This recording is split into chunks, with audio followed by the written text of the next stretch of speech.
When my mother casually uninvited me from Christmas dinner to please my entitled brother, she forgot one crucial detail. I'd been paying their $7,000 mortgage for 2 years. Time for them to feel the cold reality of winter. I was sprawled across my threadbare recliner, absently flipping through a fishing magazine when my mother's call pierced the quiet November afternoon. The soft hum of my space heater provided background noise as I reached for my phone, expecting her usual weekend check-in. "Hey, Mom," I answered, pressing the speaker button. "Alex," she began, her voice carrying that familiar clipped tone she used when delivering news she'd already rationalized. "Just wanted to let you know you're not coming to Christmas dinner this year." The magazine slipped from my fingers as her words registered. Not a question, not a discussion, a statement delivered with the casual indifference of someone canceling a dental cleaning. "I'm what?" I managed, my voice suddenly rough. She sighed, the distinctive sigh I'd heard throughout my childhood. "It's better this way. Keep smart content," she continued. "He's been under a lot of pressure lately, and we don't want any tension." I swung my legs off the recliner, boots hitting the scuffed hardwood with a hollow thud. My eyes fixed on the coffee table where bills were stacked in neat piles, including the mortgage statement for my parents' house that I'd just paid 2 days ago. "Keep smart content," I repeated, the words settling in my chest like concrete.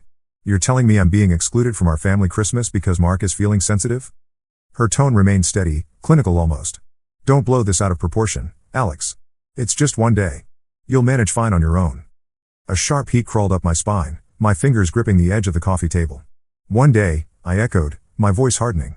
"And the $7,000 I've been spending to keep a roof over your heads all year? That means nothing too, does it?" Silence stretched between us before she finally muttered, "Let's not make this about that. You offered to help." I let out a harsh laugh. "Offered? I've been covering your mortgage for 2 years. $7,000 just this year because you and Dad couldn't handle the payments after Mark's disaster drained your retirement fund. But sure, I beg to do it." She made a small noise of irritation. "We appreciate it, Alex, but this isn't about money. It's about family. Mark needs this right now. He's in a fragile state." I walked to the window, watching the first flakes of winter snow drift against the glass. "Fragile," I murmured. "Mark needs this. Mark always needs, and I'm always the one paying the price. Not this time, Mom. Enjoy your drama-free dinner." I ended the call, then tossed my phone onto the couch. Mark had always been the golden child. High school quarterback, Dad's fishing buddy, Mom's pride at church socials. Even when his dreams collapsed 2 years ago, he had burned through their retirement savings. $30,000 gone in a failed restaurant venture he swore would change everything. It didn't. The restaurant closed within 6 months. Unpaid vendors filed lawsuits. And Mom cried into her coffee while Dad just shrugged and said, "He'll bounce back." I hadn't argued. I had just stepped up, taken over their mortgage payments because the bank was threatening foreclosure. $600 a month, $7,000 a year, wired straight from my construction supervisor paychecks while Mark posted pictures of ski trips and new golf clubs he hadn't earned. I had let it slide because family was family, until now. Until Mom told me I wasn't welcome at Christmas dinner, the one holiday we all showed up for no matter what. I reached for my laptop, sinking back into the recliner as its worn frame groaned beneath me and logged into the mortgage account I had set up for them. My name was on it. I had been the one calling the bank, scheduling payments, handling the paperwork because Dad couldn't navigate the online system, and Mom had simply smiled and said, "You're just so good with these things, Alex." There it stood, $7,000 drained away this year. Each dollar carved from my overtime hours, my aching back, my pre-dawn shifts spent laboring in winter construction sites. I pressed cancel automatic payments, my touches unwavering as the thickening snowfall outside, a silent guarantee of the financial storm ahead. A confirmation appeared on the screen. Automatic payments discontinued effective December 1st, 3 weeks before Christmas. I snapped the laptop shut, a grim smile tugging at the corners of my mouth. Let's see just how fragile Mark feels when the foreclosure notices start arriving. The following weeks crawled by, snow accumulating higher outside my apartment windows. The biting cold seeped through the thin walls, but I kept moving, grinding through construction shifts, hauling materials across frozen job sites, my gloves stiff with ice as the wind howled through unfinished framing. No calls yet from my parents, just the steady rhythm of my own uninterrupted life. One evening, I met up with my old college roommate, Trevor, at our regular dive bar. The place hummed with the chatter of exhausted workers and the clink of beer bottles against worn tabletops. He slid into the booth across from me, a basket of wings between us, his grin wide as he grabbed a handful. "You're quiet tonight," he said, wiping sauce from his beard. "Something eating at you?" I took a long pull from my beer and let the words spill out. Mom's call, Mark's excuses, my sudden exclusion. "They uninvited me from Christmas," I said, leaning back as the vinyl booth creaked beneath me. "After I covered their mortgage, $7,000 this year, 2 years straight." His eyes widened. A wing paused midway to his mouth. "Are you serious? And they just assumed you'd keep paying?" I nodded, grabbing a celery stick from the basket. "Yep. Not anymore. I shut it off. They'll feel it soon. He laughed, a loud burst that earned a sharp look from the bartender. That's cold, Alex, literally. Love it. I smirked, knocking my bottle against his. They chose Mark. I chose me. Mark had always been the center of our family universe. Everything revolved around his needs, his dreams, his failures. I remembered the Christmas when I was 16, how I'd saved for months to buy a decent fishing rod for Dad, only to have the entire day hijacked by Mark's announcement that he'd made varsity quarterback. My gift was barely acknowledged, set aside while Mom fussed over Mark's jersey number. Then there was my college graduation when they showed up 3 hours late because Mark had a minor fender bender on the way. I'd stood alone in my cap and gown while other families took photos and celebrated. They arrived just as I was turning in my robe, full of apologies, but with Mark's car troubles dominating the conversation through our rushed dinner. 2 years ago, when Mark's restaurant failed spectacularly, I watched my parents drain their retirement accounts to cover his debts. He took a chance, Dad had said, signing the withdrawal papers. That's more than most people do. The unspoken comparison hung in the air, unlike me, the steady, reliable son who'd never reached for the stars. I'd been the one to notice the mortgage payment notices piling up, the ones Mom hastily stuffed into drawers when I visited. I'd been the one to sit them down, work out the numbers, and set up the automatic payments for my account. Just until you get back on your feet, I'd said. Dad had clapped my shoulder, his eyes watery. Always the responsible one, Alex. Not a compliment, an observation tinged with something like disappointment that I wasn't more like Mark. December 1st arrived, the payment cancellation date, and I pictured the mortgage system flagging their account, the first notice being automatically generated. Christmas was still weeks away, but the snow had come early, thick and relentless. I kept moving. Work. A stop at the hardware store for a snow shovel and a bag of salt. The cashier nodding toward the frost-covered streets outside. Big storm on the way, he remarked, dropping my items into a bag. I smirked, imagining the financial storm brewing at my parents' house. Seems that way. The first message came midweek, just as I was changing the oil in my truck. A text from Mom. Alex, did you forget the mortgage payment? Bank called about a missed payment. Getting worried. I ignored it, wiping my hands on a shop rag. My heart beat steady. An hour later, Dad's call came through. His voice gruff in my voicemail. Son, there's some issue with the mortgage payment. Look into it when you get a chance. I didn't. Mark's message landed last, sharp and entitled. Fix the mortgage thing. Mom's freaking out. Do your job. I smirked, tossing the used oil filter into the trash. The warmth of my garage, a quiet contrast to their growing panic. The days passed, the storm intensified, and their messages came slowly at first, then like a flood. By mid-December, Mom's texts were frantic. Alex, we got a late notice. There's a penalty. Fee. Please call the bank. Dad's calls stacked up. 5, then 8. His voicemail growing increasingly agitated. This isn't funny, Alex. The bank's talking about missed payments. Mark's messages were laced with rage. You're being a child. Fix this now. I was at work securing a tarp over exposed framing, the winter air slicing through my coat when I played Mom's latest voicemail. Alex, we got a certified letter from the bank. They're talking about default procedures. What's happening? I smirked, tying down the last corner, the bitter cold a perfect reflection of what they were about to endure. Christmas was just 10 days away, and the weather report predicted an intense cold front, flawless timing. The weekend prior, I stood in my small kitchen grilling a steak, condensation clouding the windows as the meat sizzled softly on the cast iron. My phone vibrated incessantly. 8 missed calls from my mother, 5 from my father, and a relentless flood of messages illuminating the screen. Mom, Alex, we have a meeting with the bank tomorrow. Please call us. Dad, turn the payments back on this instant. Mark, you're wrecking everything. Mom can't sleep. I flipped the steak, the savory aroma thick in the air, imagining their home, Mom pacing the living room, Dad studying bank statements with growing dread, Mark sulking in his expensive winter coat. All of them facing the consequences of years of prioritizing one son over the other. I plated my steak and took a seat at my small table, letting their desperate messages pile up untouched while I savored my meal in the quiet of my own space. December arrived with a vengeance, bringing record-low temperatures and snow that piled in drifts against my apartment building.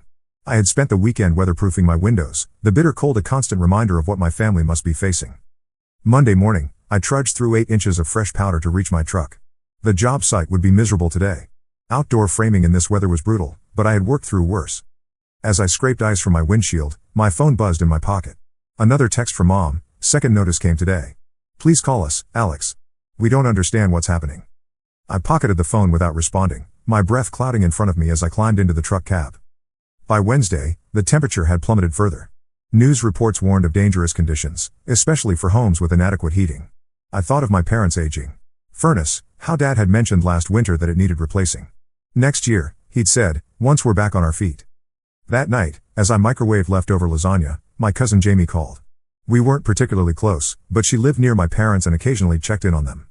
"Hey, what's going on with Aunt Linda and Uncle Rob?" she asked without preamble. I stopped by yesterday, and the house was freezing. They had space heaters running in every room. I leaned against my counter, watching steam rise from my dinner. "No idea. Haven't talked to them in weeks." "That's weird," she continued, concern evident in her voice. "They mentioned something about bank troubles, and Mark was there, looking like someone had run over his dog. Everyone seemed really stressed." "Family drama probably," I replied noncommittally. "Well, whatever it is, they're in rough shape." Uncle Rob asked if I could loan them money for the heating bill. I've never heard him ask anyone for money before. A small smile played at the corner of my lips. "Did you help them out?" "I gave them what I could, but I'm not exactly rolling in cash," she sighed. "Just thought you should know." They seemed desperate. After we hung up, I sat at my kitchen table, savoring both my meal and the knowledge that reality was finally setting in at my parents' house. Thursday brought another blast of Arctic air and a voicemail from Dad that I played while defrosting chicken for dinner. "Alex," his voice sounded strained, older somehow. "The furnace gave out last night. Repairman says it's shot. We're using space heaters, but the electric bill," he paused, clearing his throat. "Son, whatever this is about, we need to talk. The mortgage, the heat, we can't manage without your help. Please call us back." I deleted the message and continued preparing my meal, humming along to the radio. Outside, snow continued to fall in thick silent sheets. Friday evening, I met Trevor at our usual bar. The place was packed with people escaping the cold, a cheerful buzz of conversation rising above the jukebox's Christmas playlist. I was halfway through describing my date with Sarah when my phone lit up with Mark's name. I declined the call, but seconds later, a text appeared. "You think this is funny? Mom's wearing her coat indoors. Dad's talking about selling his tools to make the mortgage payment. All because you're throwing a tantrum about Christmas dinner? Grow up." Trevor noticed my expression and raised an eyebrow. "Family drama?" I showed him the message, and he let out a low whistle. "Man, they really don't get it, do they? Still making it about the dinner invitation, not the 2 years you've been carrying them." "Exactly," I said, pocketing my phone as it vibrated with another incoming call. "They've never seen me as anything but the reliable backup plan. The one who fixes everything while Mark gets all the attention." "So what happens now?" Trevor asked, signaling the bartender for another round. I shrugged, a weight lifting from my shoulders as I spoke the truth aloud. "They figure it out themselves. They're adults. They made their choice when they decided Mark's comfort was more important than my presence. And if they can't figure it out?" The question hung between us as our fresh beers arrived, foam spilling over the rims. Outside, the storm intensified, wind howling against the windows. I took a long sip, savoring the bitter taste. "Not my problem anymore," I replied, clinking my glass against his. "I've been their safety net for too long. Time they learned to fall without me catching them." 4 days before Christmas, the storm that had been threatening all week finally unleashed its full fury. The meteorologists called it a bomb cyclone, a dramatic pressure drop that transformed our usual winter weather into something apocalyptic. Winds howled at 60 miles per hour, visibility dropped to near zero, and the temperature plummeted to 15 below zero before factoring in wind chill. I'd stocked up on essentials the previous day, my freezer and pantry packed with enough food to last through the holiday weekend. The construction site had shut down until after Christmas, too dangerous to work in these conditions, giving me an unexpected paid vacation. I spent the morning in sweatpants, nursing coffee while watching the storm rage outside my living room window. My phone had been quieter the past 2 days. Perhaps they'd finally gotten the message that I wasn't coming to their rescue this time. The last text from Mom had simply read, "We're disappointed in you, Alex." No mention of the mortgage, the heating, or Christmas dinner. Just disappointment. Their default emotion when it came to me. Around noon, as I was assembling a sandwich, the power flickered once, twice, then stabilized. The radio warned of widespread outages across the county. I checked my emergency supplies, flashlights, batteries, the camping stove I kept for fishing trips, and felt secure in my preparation. Unlike my parents, I'd planned ahead. The knock came at 2:17 p.m. At first, I thought it was just debris hitting my door, thrown by the violent wind, but then it came again. 3 sharp raps, unmistakably human. I approached cautiously, peering through the peephole. Mark stood there, snow crusted on his expensive parka, his face red from the cold, his expression a mixture of anger and desperation I'd never seen before. For a moment, I considered pretending I wasn't home, but curiosity won out. I unlatched the deadbolt and opened the door, the wind immediately forcing its way inside, bringing a swirl of snow and bitter cold. "What the hell are you doing here?" I demanded, stepping aside as he pushed past me into the warmth of my apartment. He stomped snow from his boots, his breathing heavy. "You wouldn't answer your phone," he said, unwrapping his scarf with trembling fingers. "Someone had to come." "In this?" I gestured toward the window where the storm continued its assault. You could have killed yourself driving in this weather. I didn't have a choice. He removed his gloves, revealing raw, chapped hands. The furnace is completely dead. The house is down to 40 degrees inside. Mom and Dad are huddled in the living room with space heaters, but the power keeps going out. I crossed my arms, unmoved. And this concerns me. How? His eyes narrowed, a familiar flash of the entitlement that had defined our relationship since childhood. Don't play dumb, Alex. We know you canceled the mortgage payments. The bank called Dad yesterday. They're starting foreclosure proceedings after the holidays. 3 missed payments, and they're already threatening to take the house. Sounds like a problem for you and them to solve, I replied, walking to the kitchen to resume making my sandwich. Want one? I've got turkey and Swiss. He followed me, incredulous. Are you serious right now? Our parents might lose their home in the middle of the worst winter storm in decades, and you're offering me a sandwich? I sliced through the bread with precise strokes. They're not helpless, Mark. They're adults who made choices. They chose to drain their retirement for your failed restaurant. They chose to prioritize your comfort over my presence at Christmas. And now they're facing the consequences of those choices. This is about the Christmas dinner? He laughed, a harsh sound devoid of humor. You're punishing our parents because Mom didn't want drama at the table? Grow up. I set down the knife, turning to face him fully. No. This is about 2 years of carrying a family that never appreciated it. 2 years of paying a mortgage that should have been covered by the retirement fund you burned through. 2 years of being the reliable son who gets pushed aside whenever golden boy Mark needs coddling. His face flushed deeper, not just from the cold now. That's not fair. I tried with the restaurant. You failed, I cut in, spectacularly.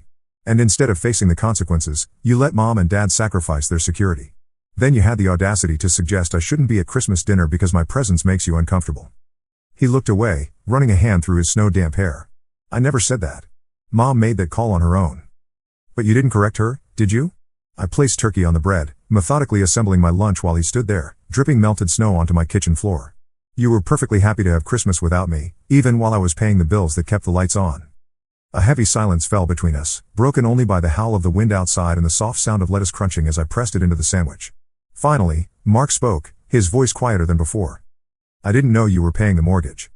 I paused, knife hovering over the completed sandwich. What? I didn't know, he repeated, meeting my eyes. Mom and Dad never told me. They said they'd worked something out with the bank, a payment plan or something. I had no idea you were covering it. I studied his face, searching for the lie, but found only genuine shock. You expect me to believe that? $7,000 this year alone, and you never wondered where it was coming from? He shook his head slowly. They don't tell me about their finances. After the restaurant, well, I stopped asking. It was easier to pretend everything was fine. I cut the sandwich in half, the knife hitting the cutting board with a sharp thud. Convenient. It's the truth, he insisted, his shoulders sagging. Look, I'm not here to argue about who knew what. I'm here because our parents are freezing in a house that's about to be taken away from them. Whatever issues you have with me, with all of us, they don't deserve this. I pushed a plate with half the sandwich toward him, a peace offering of sorts. Eat something. You look like hell. He accepted it gratefully, taking a large bite. We ate in silence for a few minutes, the storm providing a dramatic soundtrack to our standoff. The heating system will cost about $4,000 to replace, he said finally. I've got maybe half of that saved. I was going to use it for a down payment on a condo, but, he trailed off, staring at his half-eaten sandwich. And the mortgage? I asked, already knowing the answer. They're 3 months behind now. With late fees, it's close to $2,000. The bank wants it all before they'll stop the foreclosure process. I leaned against the counter, studying my brother, really looking at him for perhaps the first time in years. His designer coat couldn't hide the exhaustion in his posture, the worry lines that hadn't been there last time we'd seen each other. Golden boy Mark finally facing reality. So you came to ask for money, I stated flatly. He nodded, swallowing hard. Yes. But not just that. I came to ask you to come home for Christmas. I laughed, the sound sharp in the quiet kitchen. Now you want me there when you need my checkbook? No, he said, meeting my gaze steadily. Because I was wrong. We all were. And because they're our parents, and they need both of us right now. The wind rattled my windows, a particularly violent gust that made the glass shudder in its frame. Somewhere in the distance, a transformer exploded, a brief flash of blue visible through the swirling snow. The roads are impassable, I said after a long moment. Even if I wanted to help, we couldn't. Get back to them today. Mark set down his plate, determination hardening his features. Then we leave first thing tomorrow, together. I stared at him, this brother I'd resented for so long, and felt something shift inside me. Not forgiveness, not yet, but perhaps the first crack in a wall I'd built years ago. I'll think about it, I said finally. You can take the couch tonight. Morning arrived with eerie silence. The howling winds had ceased, leaving behind a transformed landscape. Pristine white drifts sculpted into waves, cars buried to their windows, tree branches sagging under the weight of ice. The storm had moved on, but its aftermath remained, a frozen wasteland bathed in brilliant sunshine that did nothing to warm the sub-zero air. I found Mark already awake, staring out at the snow-covered parking lot, a mug of coffee clutched between his hands. Roads are still unplowed, he said without turning around, but the highway department says they're working on the main routes. Should be passable by noon. I grunted, making my way to the coffee pot. I'd slept poorly, my mind churning with conflicting emotions, lingering resentment warring with growing concern. The image of my parents huddled around space heaters in a freezing house had infiltrated my dreams. I've been thinking about what you said yesterday, Mark said, finally turning to face me, about carrying the family for 2 years. I poured coffee into my mug, not responding. I want you to know I'm going to pay you back, he continued. Every cent. It might take time, but I'll do it. I raised an eyebrow. With what money? Last I heard, you were barely making rent. He set his mug down. I got a job last month. Nothing glamorous, assistant manager at Riverton Grill, but it's steady. A regular job? I couldn't keep the surprise from my voice. Not another entrepreneurial opportunity? He smiled slightly, acknowledging the dig. Yeah. A regular job with a regular paycheck. After the restaurant failed, I had to face some hard truths about myself. I studied him over my mug, noting the absence of his designer watch, the haircut growing out rather than freshly trimmed, small signs of someone learning to live within their means. We should pack some supplies, I said finally. If the power's still out at Mom and Dad's, they'll need food, batteries, maybe extra blankets. By 11, we'd loaded my truck with emergency supplies and set out in silence, the truck's tires crunching over packed snow. The 20-mile drive to our parents' house would normally take 30 minutes, but today it took nearly an hour and a half. As we rounded the final curve, our parents' 2-story farmhouse came into view. No smoke rose from the chimney. No light shone in the windows. The place looked abandoned, frozen in time under a blanket of snow. Looks like the power's still out, I observed, pulling into the driveway and cutting the engine. Mark nodded, suddenly looking anxious. What are you going to do? About the mortgage, I mean. I stared at the house where I'd grown up, memories flooding back, summer barbecues on the back deck, Dad teaching me to throw a baseball in the side yard, Mom's flower gardens that lined the front walkway, now buried under snow. For all its flaws, this place had shaped me. Let's just get them through this storm first, I answered honestly. We gathered supplies from the truck bed, arms loaded with bags and boxes as we trudged through knee-deep snow toward the front door. Before Mark could knock, the door swung open, revealing our mother wrapped in multiple layers of sweaters, her face pale with cold, but lighting up at the sight of us. Mark, you made it back. Her words cut off as she registered my presence beside him. Alex? You came too? The surprise in her voice stung, but I forced a smile. Brought some supplies and a heater. She stepped back, allowing us inside. The house was frigid, my breath visible in the air. In the living room, Dad sat bundled in blankets beside a small space heater, looking older and more vulnerable than I remembered. He stood shakily when he saw me, confusion and hope warring on his face. Son, I didn't expect, after everything.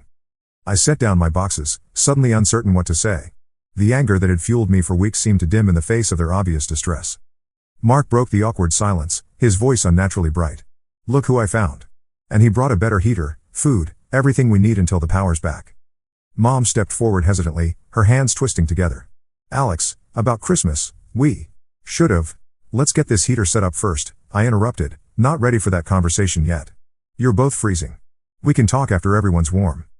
Dad nodded, relief evident in his eyes. Good to have you home, son. I didn't correct him. This wasn't home anymore, and I wasn't staying.